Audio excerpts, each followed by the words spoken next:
అగ్ని పరీక్ష ఎపిసోడ్ 1 ఇప్పుడే చూశాను. చూసిన తర్వాత నాకెలా అనిపించింది అనేది ఈ వీడియోలో మాట్లాడుకుందాం. ఫస్ట్ ఎపిసోడ్ చాలా అంటే చాలా బాగుంది, ఇంట్రెస్టింగ్ అనిపించింది. ఆ ఎడిటింగ్ కానీ, ఆ మ్యూజిక్ కానీ, జడ్జెస్ బిహేవ్ చేసిన విధానం కానీ చాలా మంచిగా అనిపించింది. వచ్చిన కంటెస్టెంట్స్ ఓవర్ కాన్ఫిడెన్స్ని, ఫేషియల్ ఎక్స్ప్రెషన్స్ని, అవతలి వాళ్ళలో ఏముందో, వచ్చిన కంటెస్టెంట్స్లో ఏం టాలెంట్ ఉందనేది బయటికి తీయడానికి చాలా ట్రై చేశారు జడ్జెస్ అయితే. దట్ ఈస్ వెరీ నైస్ అనిపించింది. వచ్చిన క్యాండిడేట్స్ కూడా వెరీ ఎక్స్ట్రాడినరీ. కొంతమందిని అయితే వీళ్ళని క్లియర్ గా బిగ్ బాస్ లో చూస్తే బాగుంది అనిపించింది నాకైతే. స్టార్టింగ్ లో శ్రీముఖి గారి హోస్టింగ్ మాత్రం వేరే లెవెల్ ఉంది. ముగ్గురు జడ్జెస్ లో నాకు ఎక్స్ట్రాడినరీగా ఈ రోజు ఎపిసోడ్ కి అనిపించింది నవదీప్ గారు. టూ గుడ్ అనిపించారు. ఎపిసోడ్ స్టార్టింగ్ ఎక్కడ ల్యాగ్ చేయకుండా డైరెక్ట్ పాయింట్ లోకి వచ్చారు శ్రీముఖి గారు. రాగానే కామనర్స్ గురించి చెప్పారు. ఎందుకు ఈ అగ్ని పరీక్ష షోని కండక్ట్ చేస్తున్నాం అనే పాయింట్ ని చెప్పారు. కామనర్స్ కంటున్న కళల్ని నెరవేర్చడానికే ఈ అగ్ని పరీక్ష. దీనివల్ల వాళ్ళని టెస్ట్ చేసి బిగ్ బాస్ కి పంపిస్తాం అనే పాయింట్ లో చెప్పారు. బిగ్ బాస్ కి వెళ్ళాలంటే ప్రజల అభిమానం కూడా కావాలి. ఎందుకంటే వీళ్ళు కామనర్స్ కాబట్టి ప్రజల అభిమానం లేకుండా బిగ్ బాస్ హౌస్ లో సెలబ్రిటీస్ తో పోటీ పడితే ఓటింగ్ లో లాస్ అవుతారని ఈ అగ్ని పరీక్ష షో వల్ల వీళ్ళు పెట్టే టాస్కులు అవి ఇవి పెట్టి వీళ్ళకి ఓటింగ్స్ అలవాటు చేసి పంపిస్తారు కాబట్టి అది వాళ్ళకి ప్లస్ అయ్యి కొంచెం ఎక్కువ రోజులు ఉండడానికి ఛాన్స్ ఉంటుంది. కాబట్టి ఇది మీకు యూజ్ అవుతుంది. ఇక్కడ మీకు అది ట్రైన్ చేసి పంపిస్తామనే పాయింట్ లో ఇంట్రడక్షన్ లో చెప్పారు. బిగ్ బాస్ హౌస్ లో ఉండడానికి క్యాండిడేట్స్ లో హౌస్ లో ఉండాలంటే ఏం క్వాలిటీస్ ఉండాలి, అవి వాళ్ళలో ఉన్నాయో లేదో టెస్ట్ చేసి పంపిస్తారు. ఆ టెస్ట్ చేయడానికి ముగ్గురు జడ్జెస్ కావాలని ముగ్గురు జడ్జెస్ ని పిలుస్తారు. వాళ్ళు కూడా చాలా సింపుల్ గా వచ్చేసారు. ఎటువంటి డాన్సులు లేవు. ఇది మాత్రం సూపర్ అనిపించింది నాకు. ఏ ల్యాగ్ లేకుండా చాలా బాగా చేశారు ఈసారి.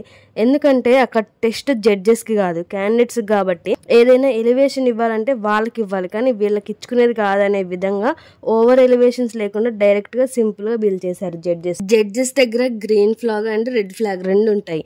వాళ్ళు వచ్చిన క్యాండిడేట్ మాట్లాడే విధానాన్ని బట్టి, పెర్ఫార్మెన్స్ ని బట్టి గ్రీన్ ఆర్ రెడ్ ఫ్లాగ్ ఇవ్వాలి. ముగ్గురు రెడ్ ఇస్తే డైరెక్ట్ గా ఆ క్యాండిడేట్ ఎలిమినేటెడ్ అయినట్టు. అదే అట్లీస్ట్ ఒక్క గ్రీన్ అయినా వస్తే వాళ్ళు హోల్ లో ఉన్నట్టు. 2 గ్రీన్ ఇచ్చినా హోల్ లో ఉన్నట్టే. 3 గ్రీన్ ఇస్తే ఈ 45 మందిలోంచి 15 మందిని సెలెక్ట్ చేస్తారు. వాళ్ళకి డైరెక్ట్ అగ్ని పరీక్ష షో కండక్ట్ చేస్తారు. మెయిన్ అగ్ని పరీక్ష అది. సో ఆ 15 మందిలోకి డైరెక్ట్ గా వెళ్ళాలంటే ఇక్కడ ఉన్న ముగ్గురు జడ్జెస్ గ్రీన్ ఇవ్వాలన్నమాట. ఫస్ట్ క్యాండిడేట్ దివ్య నిఖిత గారు వచ్చారు. చాలా కాన్ఫిడెంట్ గా ఉన్నారు, అందంగా ఉన్నారు, హైట్ కూడా ఉన్నారు, ఫిజికల్ గా ఫిట్ గా చాలా బాగున్నారు అనిపిస్తుంది. ఈవిడ అభిజిత్ రిలేటెడ్ గా మాట్లాడింది కరెక్టా కాదా, మీకేమనిపించిందో కామెంట్ చేయండి. సెకండ్ క్యాండిడేట్ ఈ మాస్క్ మ్యాన్ మాత్రం చాలా ఇంట్రెస్టింగ్ క్యాండిడేట్ లాగా అనిపించారు. ఇతను హౌస్ లోకి వెళ్తాడో లేదో తెలియదు, కానీ వెళ్తే మాత్రం చాలా ఇంట్రెస్టింగ్ ఉంటది బిగ్ బాస్. థర్డ్ క్యాండిడేట్ కేతం వచ్చారు. చాలా బాగా మాట్లాడారు, ఎమోషనల్ అయ్యారు. గంగవ్వతో కంపేర్ చేసుకుంటే కొంచెం ఎంటర్టైనింగ్ అండ్ యాక్టివ్ గా ఉన్నారు అనిపించింది నాకైతే. ఫోర్త్ క్యాండిడేట్ ప్రియా శెట్టి గారు. షార్ట్ అండ్ స్వీట్ గా చెప్తా, ప్రియా శెట్టి గారు క్యూట్ గా అనిపించారు. నేచురల్ గా అనిపిస్తుంది ఆమెను చూస్తుంటే. మాట్లాడే విధానమైన ఏదైనా ఎంతవరకు మాట్లాడాలో అంతవరకే మాట్లాడుతున్నారు. వాయిస్ కూడా యూనిక్ గా అనిపిస్తుంది. Next one multi star Manmatharaju. ఇతన్ని చూస్తే జాలనిపించింది. ఏడుస్తూనే ఉన్నారు. ఏడిస్తే ఛాన్స్ ఇస్తారనో మరి ఏమో గాని ఏడుస్తూనే ఉన్నారు ఈయన. నెక్స్ట్ వన్ సయ్యద్ అబు వచ్చారు. ఇతను కూడా హైట్ ఉన్నాడు, జిమ్ బాడీ ఉంది, చూడడానికి బాగున్నాడు, కానీ ఏదో మిస్ అవుతుందని అభిజిత్ చెప్పిన పాయింట్ కరెక్టే అనిపించింది. కొంచెం ఇన్నోసెంట్ లాగా అనిపించారు. నెక్స్ట్ వన్ ప్రసన్న కుమార్ గారు వచ్చారు. సింపుల్ గా చెప్పాలంటే సింపతి కోసం ట్రై చేయలేదు. అతనికి ఒక లెగ్ లేదు అనే విషయం కూడా సిచ్యువేషన్ వచ్చినప్పుడే చెప్పారు, కానీ ముందు అయితే చెప్పలేదు.